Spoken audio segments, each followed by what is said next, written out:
je continuerai de prendre l'avion. Ce titre accrocheur et, et même putaclic, comme diront certains, je l'espère, l'intérêt de faire réagir, de m'attirer les foudres de certains et certaines, probablement, mais peu importe, je l'assume. Parce que ce n'est pas seulement un titre qui a vocation à accrocher et à faire réagir, enfin si justement à faire réagir, mais pas uniquement choquer pour choquer. C'est bien une réflexion que je veux vous partager ce soir avec ce titre et cette affirmation que je continuerai à prendre l'avion.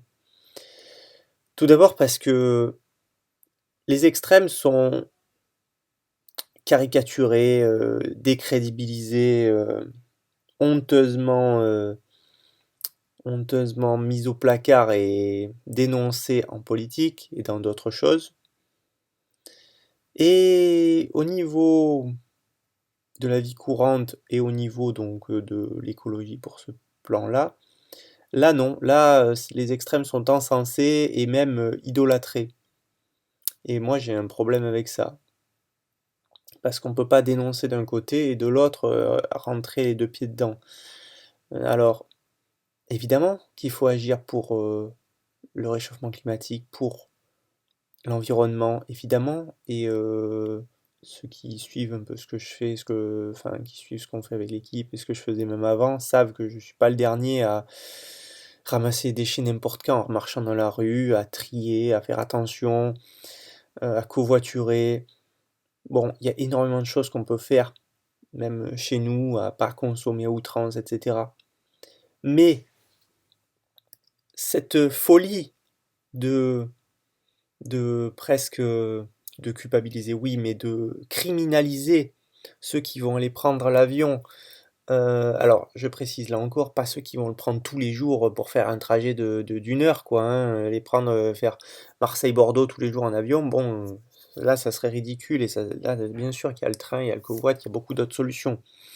Non, mais par contre, c'est là, quand je parle d'extrême, c'est le fait de dire de plus jamais prendre l'avion, plus prendre l'avion de sa vie, de dire que c'est criminel, de dire euh, que c'est une atteinte enfin, à la planète, à la survie de la planète, à la survie de l'humanité, etc.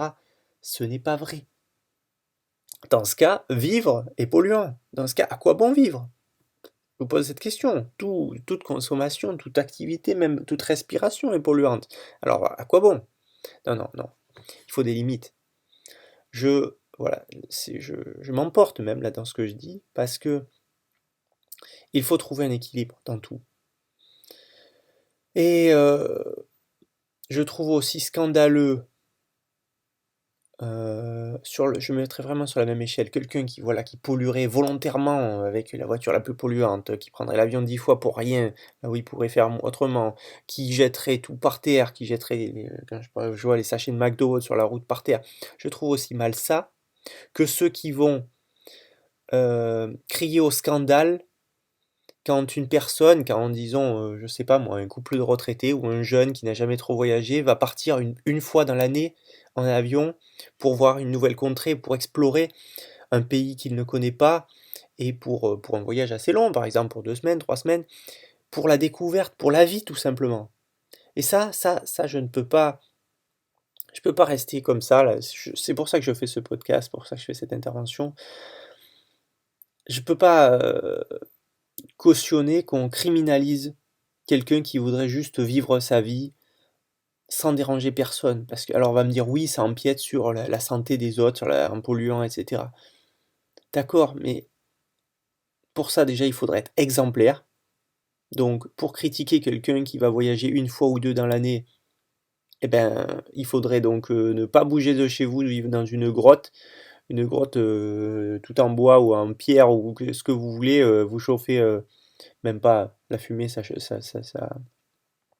pollue. Alors vous chauffez avec les rayons de soleil à travers une vitre. Non, non. Voilà. Il faut pas tomber dans des extrêmes comme ça. Dans aucun sujet en fait. Alors, quand je vois de plus en plus de gens me dire fermement je ne prendrai plus l'avion, bah je suis triste. Je suis triste pour eux avant tout, parce que c'est tombé dans un cercle vicieux je vais pas dire un phénomène de mode, parce qu'évidemment que c'est important cette prise de conscience, que de prendre soin de l'environnement, c'est hyper important. Mais sans arrêter de vivre. Croyez-moi, et je vous le partagerai un petit peu plus dans les prochains podcasts que je ferai sur cette chaîne, voir, voir le soleil de minuit sur un fjord en Norvège, voir, une plage, un lever de soleil sur une plage en Sicile, je sais pas, découvrir des forêts, découvrir des glaciers, découvrir des choses comme ça, voir des animaux sauvages sans les déranger, enfin, autre part que dans un zoo, ça fait partie de la vie, hein, ça fait partie intégrante de la vie, et s'en priver parce qu'on n'habite pas à côté et que du coup ça polluerait d'y aller, hmm, ça me dérange, ça me dérange. Et encore une fois, ceci n'a aucune fois, comme je l'ai précisé dans tous mes podcasts, ceci n'a aucune vocation à critiquer ou à donner des leçons à qui que ce soit. Je déteste qu'on m'en donne, sauf dans un cours bien sûr. Mais sinon, à partir du moment où il n'y a pas de relation professeur-élève, pourquoi on me donnerait des leçons sur des choses où ce sont juste des avis qui divergent et où il n'y a pas de vérité absolue? Il y a une vérité absolue sur le réchauffement climatique, sur le danger environnemental, je l'accepte. Voilà, ce serait idiot de le nier. Mais il n'y a pas de vérité absolue sur lui, il a dépensé 200 grammes de carbone de plus que l'autre, alors il faut le dénoncer à la gendarmerie ou sur les réseaux sociaux, c'est un criminel polluant. Non, non, non, non, non. Je sais que la France a été un théâtre de la collaboration. Je sais encore une fois que je ne vais pas me faire des amis avec ce podcast. Mais je sais que c'est important de garder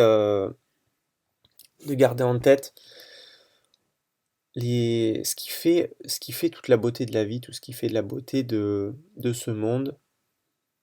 Et, et s'en priver, pour moi, c'est tout aussi criminel que beaucoup d'autres choses.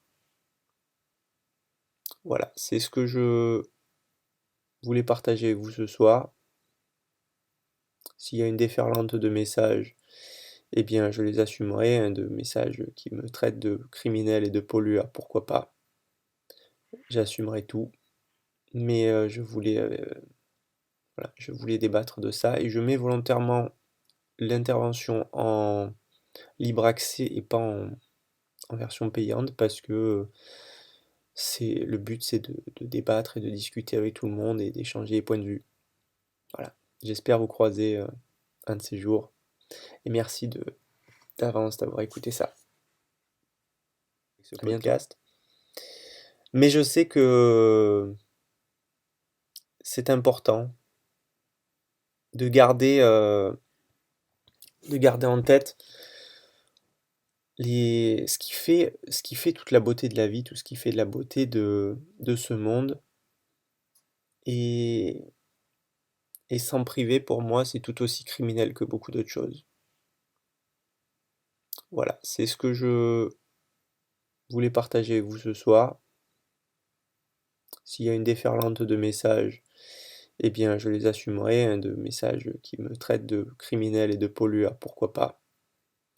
J'assumerai tout. Mais voilà, je voulais débattre de ça et je mets volontairement l'intervention en libre accès et pas en version payante parce que le but c'est de débattre et de discuter avec tout le monde et d'échanger les points de vue.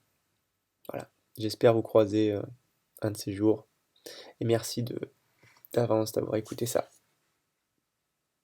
À bientôt.